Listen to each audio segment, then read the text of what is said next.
Olá, muito bom dia. Muito obrigado mais uma vez pela sua companhia. Está começando mais um programa Agronegócio e eu desejo a você um dia muito abençoado hoje. E no nosso programa nós vamos comentar hoje do aumento da mistura de biodiesel ao diesel, que já foi aprovada pelo governo federal. Você vai acompanhar uma reportagem sobre integração lavoura e pecuária. Foi o plantio do sorgo mais uma variedade de capim. É uma tecnologia que deu certo, apesar da seca que essas culturas passaram. Você vai ver a previsão de produção da safra de soja aqui no Brasil. Vamos comentar do mercado do trigo, que deu uma estabilizada nos preços.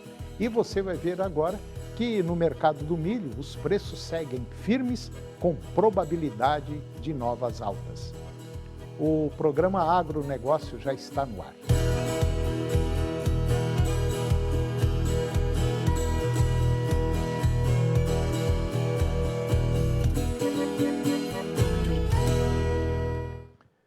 Eu começo o programa de hoje mostrando uma reportagem sobre integração lavoura-pecuária. Nessa propriedade foi plantado sorgo mais o capim. Uma tecnologia que deu certo e vem dando certo, apesar da seca que essas culturas passaram. Confira.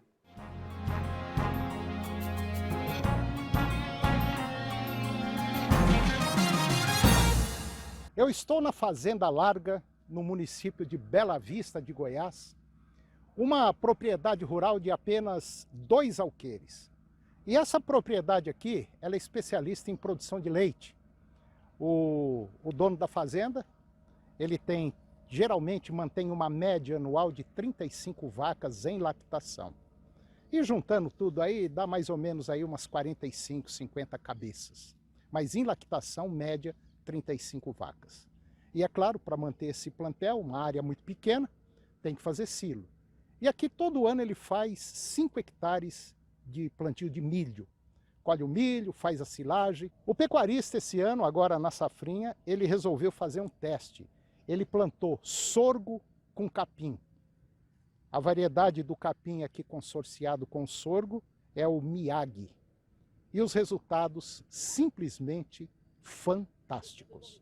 Bom, fantástico entre aspas, porque quando ele plantou isso aqui, só para você ter uma ideia, foram 18 dias depois do plantio, 18 dias sem cair uma gota d'água. Aí, inclusive eu tive aqui olhando, eu falei, ó, Lucas, na minha visão eu largaria isso aqui, abandonaria, porque não vai dar resultado. E realmente foi abandonada essa área. Abandonou. Plantou, já estava plantado mesmo, deixa.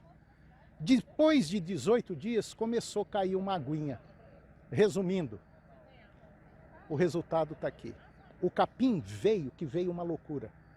O sorgo, apesar de ter morrido muitas plantas devido às condições climáticas de muito sol, o resultado foi simplesmente fantástico. O Lucas aqui é capaz de colher aí mais de 45 toneladas por hectare de silo. E é um resultado muito bom. Por quê?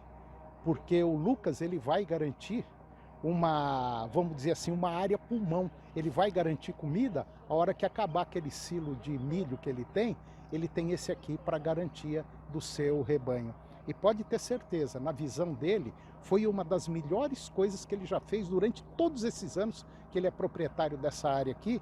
Uma das melhores coisas foi essa integração sorgo com capim. O sorgo garantiu uma excelente produtividade. Em condições normais, ele poderia dar aí por volta de 70 toneladas, mas mesmo assim vai dar em torno de 45 a 50 toneladas. Um trabalho simplesmente fantástico. Aqui foi utilizado, Tony, o pânico máximo Miyagi. É uma forrageira de porte alto e tem algumas vantagens comparado com o material do mesmo porte. Tá, quais seriam essas principais vantagens? A principal vantagem é seu custo-benefício, a capacidade de rebrote, né? Tem uma rebrota bastante vigorosa e também a quantidade de produtividade de massa verde por hectare. Na sua experiência aqui na fazenda, a gente olhando aqui, realmente está muito bonita essa área, um capim está muito vistoso. Você acredita que passa de 10 toneladas por hectare só o capim? Fica em torno aí de 10 a 12 toneladas por Né? hectare. Isso. É um número bom. É um número bom, excelente.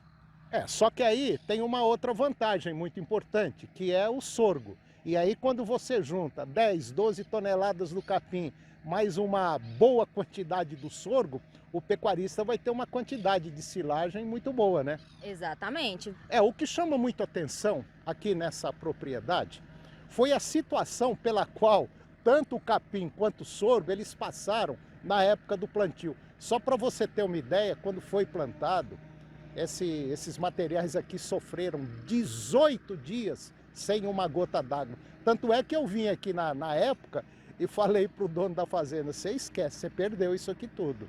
Mas o resultado está aí, isso vem provar que as variedades utilizadas, tanto de sorgo quanto o capim, o miag, são fantásticos. Independente do que passou essa área, né, vai conseguir completamente o resultado. Nós estamos basicamente no meio do mês de junho. Quer dizer, chuva acabou, frio está chegando. Você acha que ainda dá uma rebrotinha? Daqui em torno de mais ou menos de 7 a 10 dias, você pode voltar aqui nessa área que vai já ter começado o rebrote. Esse capim é bastante vigoroso. A área total, junto com o capim e o sorgo, vai produzir em torno de 40 a 45 toneladas por hectare, Toninho. Agora, o capim, ele não pode cortar muito baixo, né? Qual que seria a altura ideal de corte do capim? A altura ideal do miag é em torno de 30 a 40 centímetros, para não atrapalhar o meristema da planta. Isso significa dizer para ter uma rebrota tranquila. Para ter uma rebrota tranquila e uniforme. E um pasto a custo zero. E um pasto a custo zero, né? Todo o investimento da silagem já paga o investimento da forrageira. Esse sorgo ele entrega uma qualidade bromatológica quase idêntica ao do milho, certo? Com o investimento mais baixo, então o custo-benefício desse sorgo, da silagem de sorgo, é excelente para o produtor que quer investir menos, colher um produto de qualidade e ter comida garantida no coxo do seu gado, né, Tony? Bom, se nós não tivéssemos tido esses 18 dias de seca, provavelmente esse sorgo aqui poderia estar aí pelo menos 50%, 60% muito mais alto e muito mais robusto. Com certeza, Tony. Esse sorgo, a gente tem a questão que ele é um fotossensível, ou seja, no verão ele cresce mais devido à quantidade de hora-luz-dia ser maior, mas na safrinha ele entrega uma grande produtividade também. Na safra, em torno de média de 70 toneladas por hectare de uma silagem de matéria verde, certo? Com bom investimento, com ótimo manejo de defensivo, ótimo corte, o corte no ponto de corte é excelente para a colheita, enfim. Bom, o que acontece é o seguinte, devido à seca na época do plantio que esses materiais passaram, basicamente o produtor chegou à conclusão seguinte, eu não vou fazer nada do que mandaram, vou deixar aí para ver o que vai acontecer. E o que aconteceu e o que está acontecendo é algo fantástico. Nós acreditamos, é claro, que se tivesse em condições normais, poderia estar produzindo o dobro, vamos dizer assim, uma quantidade muito maior de massa do que está sendo produzido agora. Ô João, quanto que você acha que vai dar isso aqui nessas condições? Toninho, nas condições que esse sorgo sofreu, passou pelo manejo, o produtor não queria ter investido muito, e ele com certeza ainda vai dar uma média de 40, 45 toneladas por hectare, de uma silagem excelente em qualidade devido à questão da panícula, entrega uma grande quantidade e excelente qualidade de amido, proteína e uma grande quantidade de volumoso, deixando a segurança para o produtor aí, né, também. Qual é essa variedade? Esse aqui é o nosso super sorgo ou sorgão forrageiro. É um sorgo que ele entrega grande volumoso, atingindo no verão até 4 metros de altura, certo? É um sorgo que entrega amido devido à panícula e volumoso devido à qualidade. É um sorgo que existe uma bromatologia quase idêntica ao do milho, ele se assemelha ao milho e não acaba, isso mesmo, Tony. É um sorgo excelente para produtor que quer investir menos, produtor que quer ter qualidade dentro do seu coxo, tanto gado de corte, gado de leite. É um sorgo excelente, uma opção excelente para o produtor estar fazendo no seu pasto. Eu vou conversar com o Lucas Bonifácio. O Lucas é o proprietário aqui da fazenda, uma fazenda de 2 alqueires, e o Lucas é produtor de leite. O Lucas tira leite aí de uma média de 35 vacas em lactação. E aí é um dos produtores bem reconhecidos aqui no município de Bela Vista.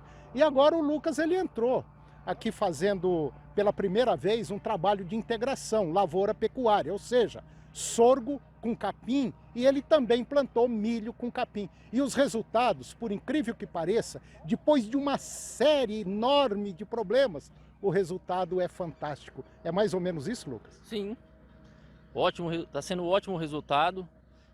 Tivemos um problema grande na época do plantio, deu 10 dias de sol, deu problema, nasceu, falhou muito o sorgo por causa do problema do sol. Deu alguma chuva, jogamos a cobertura, depois da cobertura ficou 18 dias sem sol, com sol, e nós abandonamos a lavoura por causa que nós achamos que não ia prestar mais, que nós plantamos sorgo com capim e milho com capim. Era para fazer foliar, fungicida, mas por causa do sol nós achamos que ia ser igual aos outros anos que a chuva parava, nós abandonamos. Aí começou a chover de novo, olha o resultado. Quer dizer, basicamente, depois de 18, 20 dias de sol, mas sol forte, muito forte.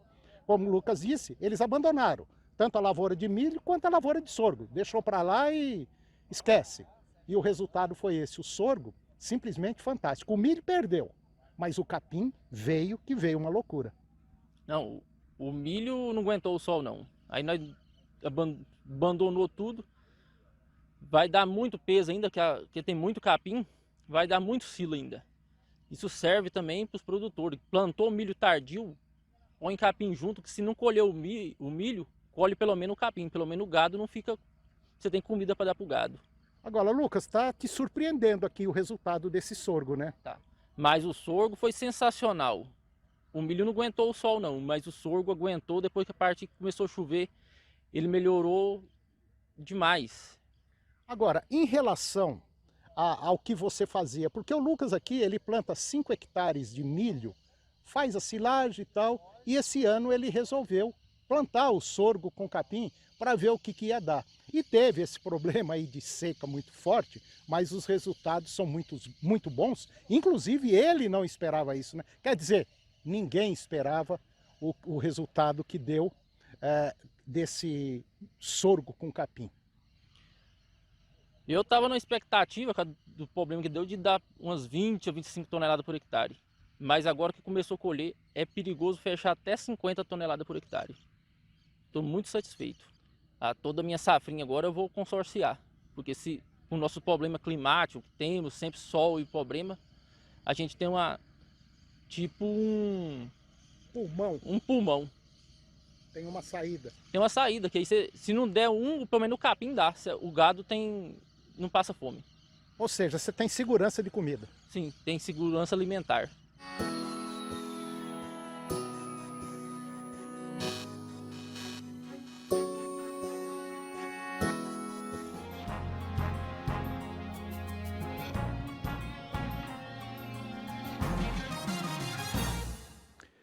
E depois do intervalo eu vou falar um pouquinho do aumento da mistura de biodiesel ao diesel, já aprovada pelo governo federal, e você vai ver a previsão de produção da safra de soja aqui no Brasil, e vamos falar também do mercado do trigo, que deu uma estabilizada nos preços. E você vai ver que o mercado do milho e os preços seguem firmes, com probabilidade de novas altas. E nós vamos falar da Câmara dos Deputados, que aprovou uma lei para o setor do leite. Nós voltamos já, é um minuto só.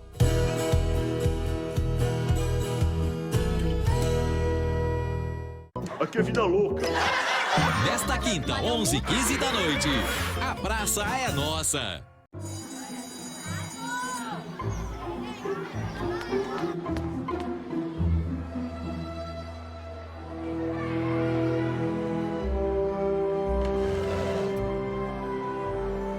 Aprender a ler e escrever é um direito fundamental.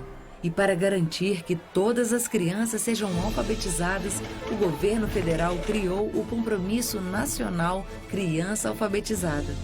Uma grande mobilização para dar apoio técnico e financeiro para estados e municípios investirem em gestão, formação de professores, infraestrutura física e pedagógica, reconhecimento de boas práticas e sistemas de avaliação. Conheça as ações, faça parte desse compromisso. A alfabetização é o primeiro passo para uma educação de qualidade. Ministério da Educação, Brasil, União e Reconstrução, Governo Federal.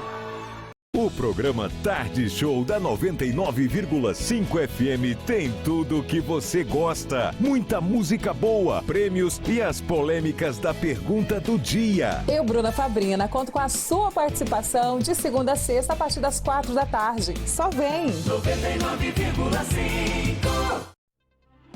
Oi pessoal, tô passando aqui na sua telinha para você que acompanha a programação do SBT TV Serra Dourada para te lembrar que todo dia de segunda a sexta, às 11h15 da manhã, tem o quê?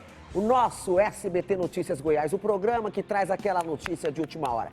Nossos repórteres espalhados por todo o canto do estado e você sempre muito bem informado. Só não esqueça o horário, né? 11h15 da manhã, eu e você e toda a minha equipe juntinhos no SBT Notícias Goiás. Agronegócio. Oferecimento Moinho Fino. A vida só começa depois do café, de um bom café.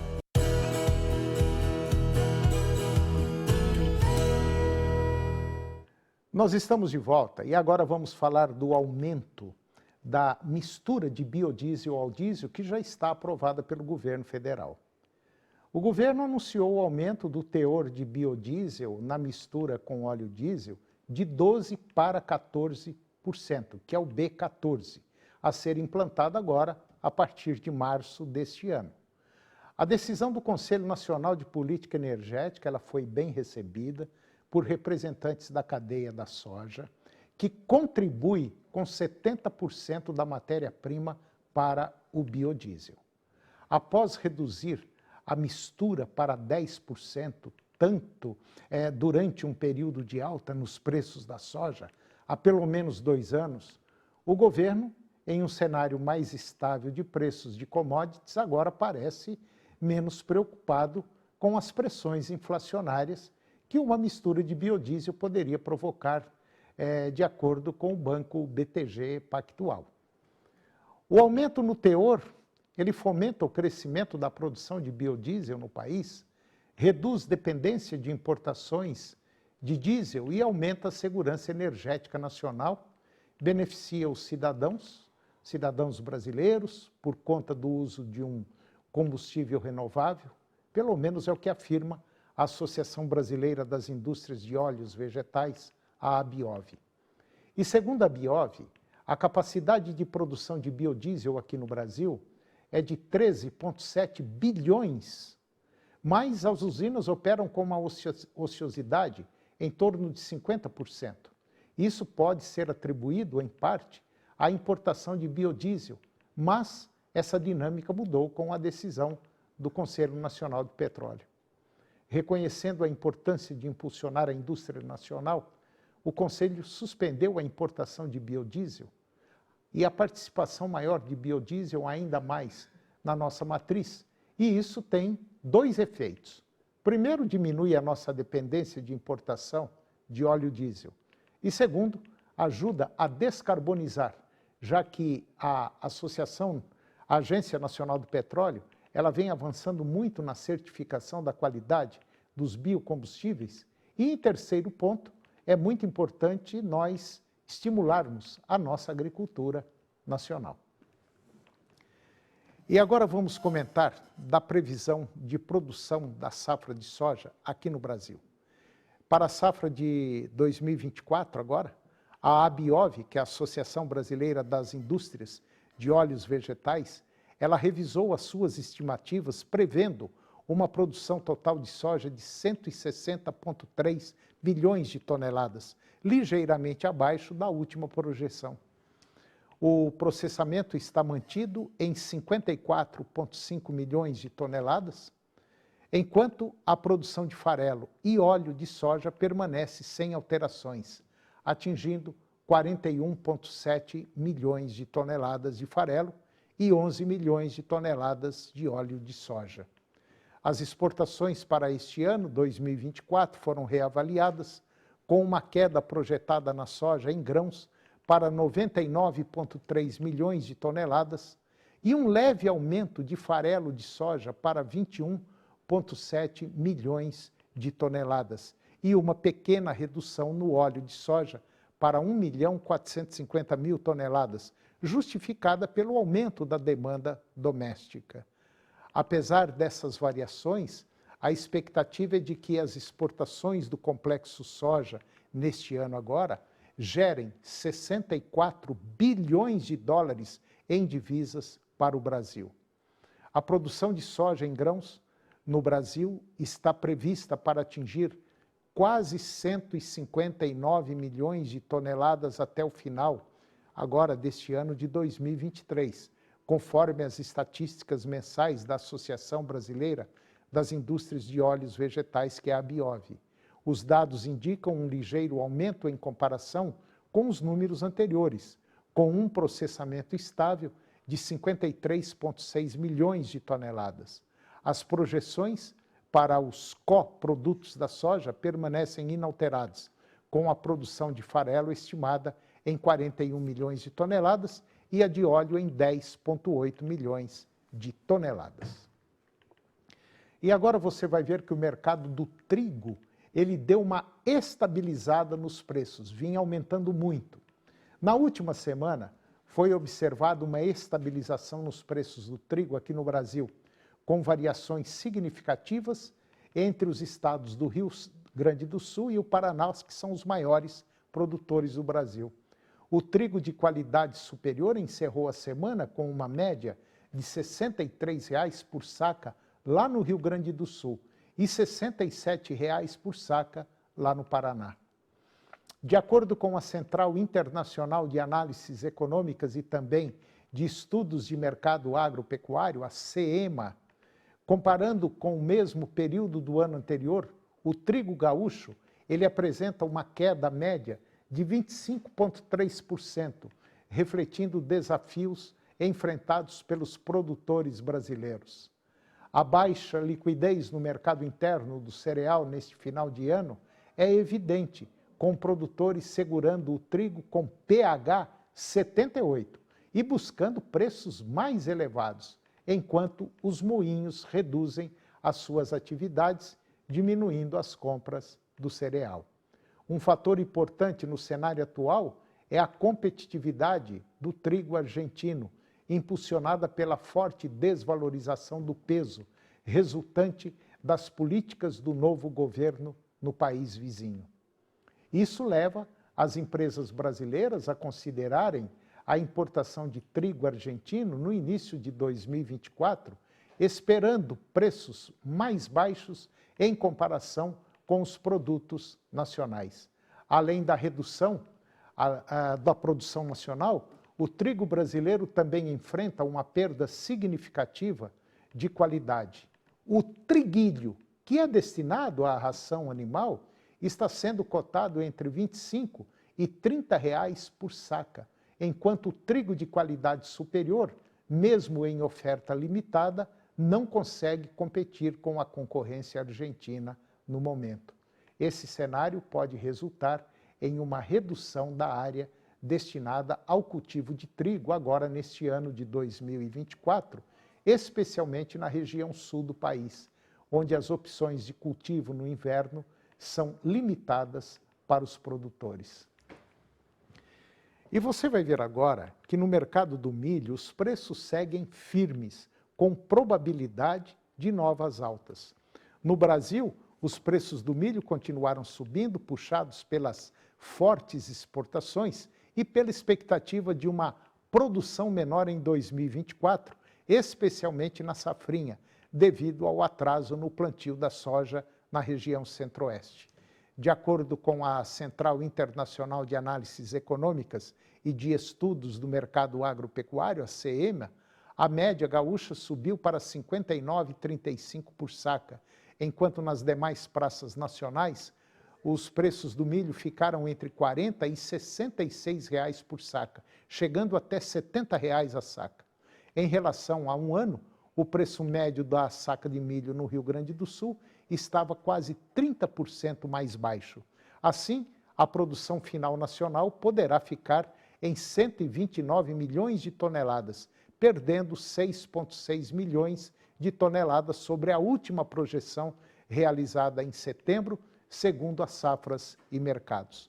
No entanto, no ano anterior, o país havia colhido 140,9 milhões de toneladas. E com o atraso da soja, haverá uma redução na janela ideal de plantio do milho, safrinha, lá no Mato Grosso e também na região do Mato Piba.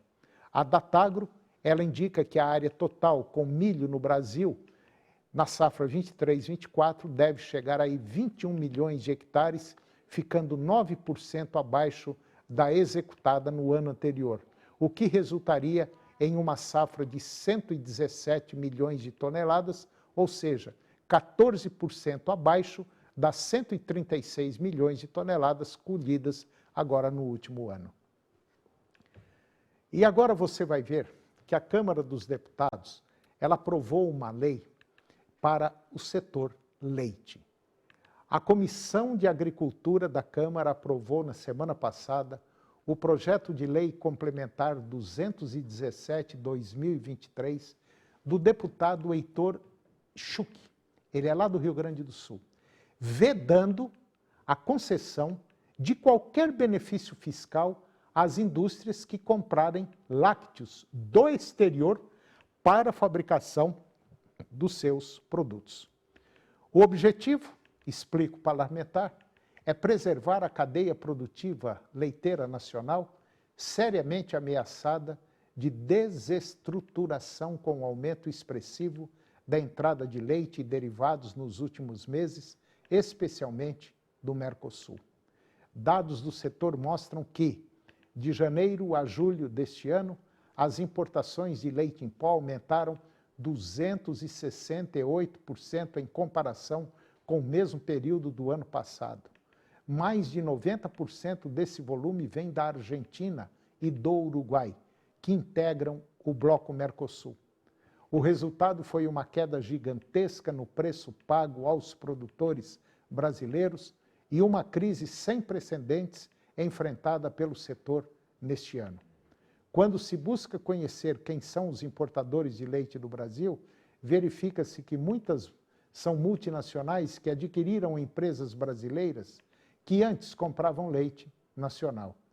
O deputado Heitor Schuch, lá do Rio Grande do Sul, disse que muitas dessas têm recebido pesados benefícios estatais, especialmente por meio de isenções fiscais do poder público nas esferas federal, estadual e municipal, destacando que o resultado é uma redução de mais de 60% no número de fazendas leiteiras desde 2015.